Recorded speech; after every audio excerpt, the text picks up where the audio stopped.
3000-ലധികം ബോംബുകൾ പതിച്ചിട്ടും തകരാത്ത ഒരു ക്ഷേത്രം ഉണ്ടെന്ന് പറഞ്ഞാൽ നിങ്ങൾ വിശ്വസിക്കുമോ? യെസ്, അങ്ങനെ ഒരു ക്ഷേത്രമുണ്ട് നമ്മുടെ ഇന്ത്യയിൽ.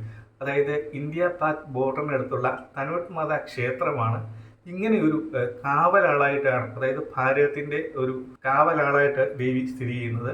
അപ്പോൾ ഈ ഒരു ക്ഷേത്രത്തിന് മറ്റൊരു പ്രത്യേകത കൂടിയുണ്ട്. ഈ ഒരു ക്ഷേത്രത്തിലെ കാര്യങ്ങൾ നടത്തുന്നതും പൂജകൾ നടത്തുന്നതും ഒക്കെ നമ്മുടെ BSF ആണ്.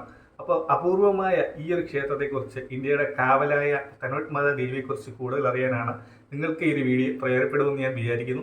അപ്പോൾ ഇത് ഞങ്ങൾ അവിടെ പോയ സമയത്ത് എടുത്ത കുറച്ച് വീഡിയോകളും നമ്മൾ പബ്ലിഷ് മുമ്പ് ചെയ്തിട്ടുണ്ട്. അത് കാണേണ്ടവർക്ക് നമ്മുടെ ഡിസ്ക്രിപ്ഷനിൽ ചെന്ന് കഴിഞ്ഞാൽ ആ വീഡിയോ നമ്മൾ ലിങ്ക് കൊടുത്തിട്ടുണ്ട്.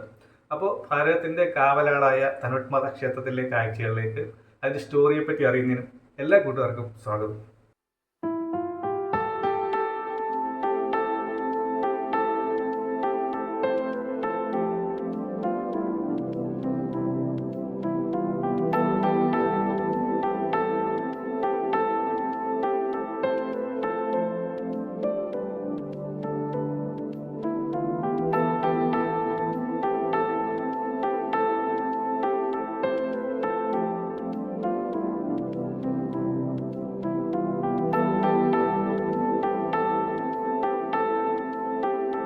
ജയ്സാൽമേർ നഗരത്തിൽ നിന്ന് 122 കിലോമീറ്റർ അകലെ ഭാരത പാകിസ്ഥാൻ ബോർഡറിലാണ് ബോംബുകൾക്കും തറക്കാനാവാത്ത ക്ഷേത്രമെന്നറിയപ്പെടുന്ന ശ്രീ മാതേശ്വരി തനോട്ട് റായ് മന്ദിർ സ്ഥിതി ചെയ്യുന്നത്. ശത്രു സൈനികരുടെ ആക്രമണമേൽക്കാതെ ഭാരതത്തിൻ്റെ കാവലാളായിട്ടാണ് ഈ തനോട്ട് മാതാവിനെ ഗ്രാമവാസികളും അതുപോലെ തന്നെ സൈന്യവും കാണുന്നത്. സുരക്ഷാസേന പൂജ നടത്തുന്ന ക്ഷേത്രങ്ങൾ ഒന്നുകൂടിയാണ് ഈ ഒരു തനോട്ട് മാതാ ക്ഷേത്രം. കുട്ടികളില്ലാതിരുന്ന മംതിയച്ചരൻ എന്നൊരാൾ 7 തവണ കാൽനടയായിട്ട് ഹിംഗ്ലാജ് മാതാ ക്ഷേത്രം സന്ദർശിക്കുന്നു. അതായത് ഇന്നത്തെ ബലൂചിസ്ഥാനിലെ ഹിംഗോൾ നദിയുടെ തീരത്തുള്ള ഒരു മലയിലെ ഗുഹയിലാണ് ഈ ഒരു ക്ഷേത്രം സ്ഥിതി ചെയ്യുന്നത്. ഈ ക്ഷേത്രത്തെ നാനി മന്ദിർ എന്നും പ്രദേശവാസികൾ വിളിക്കുന്നുണ്ട്. ഒരു രാത്രി ഹിംഗ്ലാജ് മാതാവ് മന്ദിയുടെ സ്കൂളത്തിൽ പ്രത്യക്ഷപ്പെടുകയും എന്തനുഗ്രഹമാണ് വേണ്ടതെന്ന് അദ്ദേഹത്തോട് ചോദിക്കുകയും ചെയ്തു. അപ്പോൾ ദേവി ഒരു കുഞ്ഞായിട്ട് തൻ്റെ വീട്ടിൽ പിറവിയെടുക്കണമെന്നും അങ്ങനെ ഒരു ആഗ്രഹം അദ്ദേഹം അറിയിക്കുകയും ചെയ്തു. അങ്ങനെ ദേവിയുടെ അനുഗ്രഹത്താൽ 7 പെൺകുട്ടികളും ഒരു ആൺകുട്ടിയും ജനിക്കുന്നു. 7 സഹോദരിമാരിൽ ഒരാൾ ആവത് മാത എന്നാണ് അവിടെയുള്ളവരുടെ വിശ്വാസം. അങ്ങനെ രജപുത്ര രാജാവായ തനൂറാവുവാണ് AD 828 തനോട്ട് മാതാ ക്ഷേത്രം പണി കഴിപ്പിക്കുന്നത്. കഥകൾ ഒരുപാടുണ്ടെങ്കിലും 1965 ഭാരത പാകിസ്ഥാൻ യുദ്ധത്തിന് ശേഷമാണ് തനോട്ട് മാതാ ക്ഷേത്രം കൂടുതൽ ഇടം പിടിക്കുന്നത്. 3000-ഓളം ബോംബുകൾ പാകിസ്ഥാന് ഭാരതത്തിലേക്ക് വിക്ഷേപിച്ചു. ഇത് നേരെ കുറേ എണ്ണം ക്ഷേത്രത്തിൻ്റെ നേരെയും വന്നു. ഇതൊക്കെ ക്ഷേത്രത്തിൽ നിന്ന് അടുത്ത് വന്നിട്ട് പൊട്ടാതിരിക്കുകയോ ഇല്ലെങ്കിൽ നിർവീര്യമാവുകയോ ഒക്കെ ചെയ്തു. അങ്ങനെ 1965 യുദ്ധത്തിന് ശേഷം BSFൻ്റെ ഒരു ചുമതലയിലായി ഈ ഒരു തനോട്ട് മാതാ ക്ഷേത്രം. 1971 ലോങ്ങേവാല യുദ്ധസമയത്ത് ഈ ക്ഷേത്രം വീണ്ടും ആക്രമിക്കപ്പെട്ടു. ഈ സമയത്ത് പാക് ടാങ്കുകളൊക്കെ ഇവിടെ വന്നിരുന്നു. ഈ ടാങ്കുകളൊക്കെ മണലിൽ താഴ്ന്നു പോയി. അങ്ങനെ ഈ മണലിൽ ഈ ടാങ്കുകൾ താഴ്ന്നു പോയതൊക്കെ തനോട്ട് മാതാ ക്ഷേത്രത്തിൻ്റെ ആ ഒരു ശക്തി കൊണ്ടാണെന്ന് ഇന്നും ആൾക്കാരെ വിശ്വസിക്കപ്പെടുന്നുണ്ട്. അപ്പോൾ ഈ ക്ഷേത്രത്തിൽ എത്തിച്ചെന്ന് കഴിഞ്ഞാൽ ക്ഷേത്രത്തിനുള്ളിൽ ദേവി മാത്രമല്ല ബോംബുകളും അങ്ങനെയുള്ള ആയുധങ്ങളും കാണുവാൻ സാധിക്കും. അതെല്ലാം നിർവീര്യമാക്കിയ ബോംബുകളും ആയുധങ്ങളും ഒക്കെയാണ് ഈ ക്ഷേത്രത്തിനുള്ളിൽ കാണപ്പെടുന്നത്. അതുപോലെ തന്നെ ക്ഷേത്രത്തെ പരിപാലിക്കുകയും പൂജ നടത്തുകയൊക്കെ ചെയ്യുന്നത് നമ്മുടെ BSF ആണ്. അപ്പോൾ ബോർഡറിലേക്ക് ഡ്യൂട്ടിക്ക് പോകുന്നതിന് മുമ്പ് നമ്മുടെ BSF സൈനികർ ഈ ഒരു ക്ഷേത്രത്തിൽ പ്രാർത്ഥന നടത്തുന്നതും പതിവാണ്.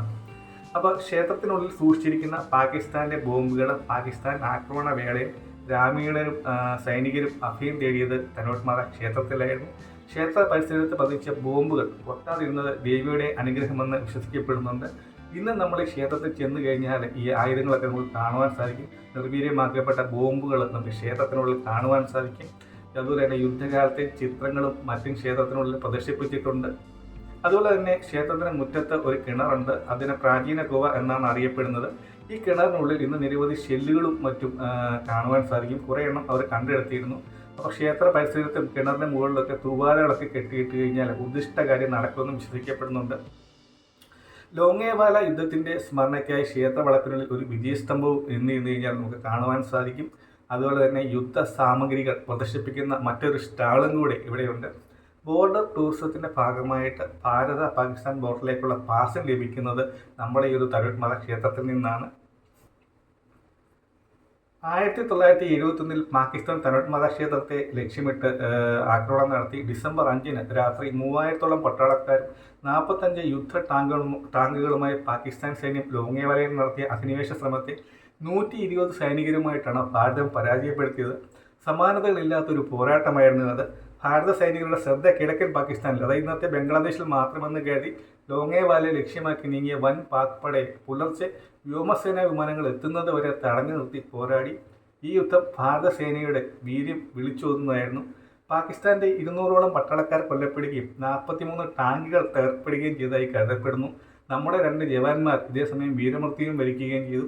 ഭാരതം വികസിപ്പിച്ചെടുത്ത ആദ്യത്തെ ജെറ്റ് വിമാനമായ മരുത് ബോംബർ ജെറ്റ് അടക്കം വ്യോമസേനയ്ക്കൊപ്പം ഈ യുദ്ധത്തിന്റെ ഭാഗമായി. ലോങ്ങേവാല യുദ്ധം നടന്ന് 50 വർഷങ്ങൾ പിന്നിട്ടിട്ടും ഇന്നും ഒരു പോറൽ പോലും ഏൽക്കാതെ നിലകൊള്ളുകയാണ് അതിർത്തിയിലെ തനോട്ട് മാതാ മന്ദിരം. നമ്മൾ പറഞ്ഞതിലൂട്ട് നിങ്ങൾ രാജസ്ഥാനിലൊക്കെ പോകുന്നവരാണെങ്കിൽ തീർച്ചയായിട്ടും നമ്മുടെ അതിർത്തിയിലേക്ക്, ഇന്ത്യ പാക് അതിർത്തിയിലേക്ക് പോകുമ്പോൾ ഈ തനോട്ട് മാതാ ക്ഷേത്രം നമുക്ക് കാണുവാൻ സാധിക്കും. തീർച്ചയായിട്ടും അവിടെയുള്ള സൈനികർക്കും നമ്മുടെ ഇന്ത്യക്കും ഒക്കെ കാവലാളായിട്ടാണ് തനോട്ട് മാതാവിനെ കാണുന്നത്. അപ്പോൾ ഇതിനെപ്പറ്റി ഒരു വീഡിയോ നമ്മൾ തനോട്ട് മാതാ ക്ഷേത്രത്തിൽ പോയി ചെയ്തിരുന്നു. അപ്പോൾ ആ വീഡിയോ കാണേണ്ടവർക്ക് ഡിസ്ക്രിപ്ഷനിൽ ആ വീഡിയോ കൊടുത്തിട്ടുണ്ട്. നിങ്ങൾക്ക് ആ വീഡിയോ കാണാം. വളരെ പ്രധാനപ്പെട്ട ഒരു ക്ഷേത്രം കൂടിയാണ്. അപ്പോൾ തനോട്ട് മാതാ ക്ഷേത്രത്തിലെ ആ വീഡിയോ ഡിസ്ക്രിപ്ഷനിലുള്ള ലിങ്കിൽ ക്ലിക്ക് ചെയ്താൽ നിങ്ങൾക്ക് കാണുവാൻ സാധിക്കും. അപ്പോൾ മറ്റൊരു വീഡിയോയുമായി നമുക്ക് വീണ്ടും കാണാം.